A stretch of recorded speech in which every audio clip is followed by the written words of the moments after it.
અને અમારો આજનો આ જે કાર્યક્રમ છે રૈયા રોડનો જે અંડરબ્રિજ છે એમાં સતત 24 કલાક પાણી લીકેજ થાય છે. કાદવ કીચડનું સામ્રાજ્ય થઈ ગયું છે.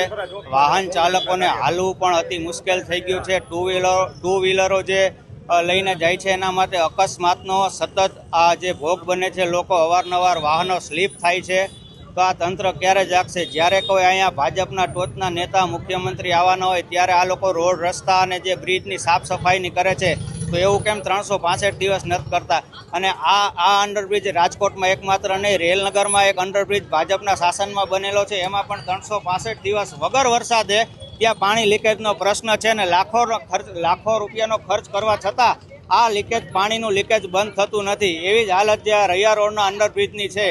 આની અંદર કોઈ શું ભાજપ તંત્ર અથવા જે તંત્ર મહાનગરપાલિકા તંત્ર જ્યારે કોઈ અકસ્માતનો ભોગ બનશે ત્યારે તંત્ર જાગશે. અમે આજનો આ કાર્યક્રમ એટલા માટે આ કરીએ છીએ કે આ અંડરબ્રિજ અમે રાજકોટ શહેર કોંગ્રેસ દ્વારા સાફ સફાઈની ઝુંબેશ અમે અમારી જાતે કરીએ છીએ. અમે એક કોંગ્રેસના સૈનિક તરીકે આજે આ આખા અંડરબ્રિજની સાફ સફાઈ કરીએ છીએ અને આ તંત્ર જો હજી નહીં જાગે ઘોર નિંદ્રામાંથી, તો આ કાર્યક્રમ અમે વધુ ઉગ્રમાં ઉગ્ર આંદોલન કરશું. આનંદ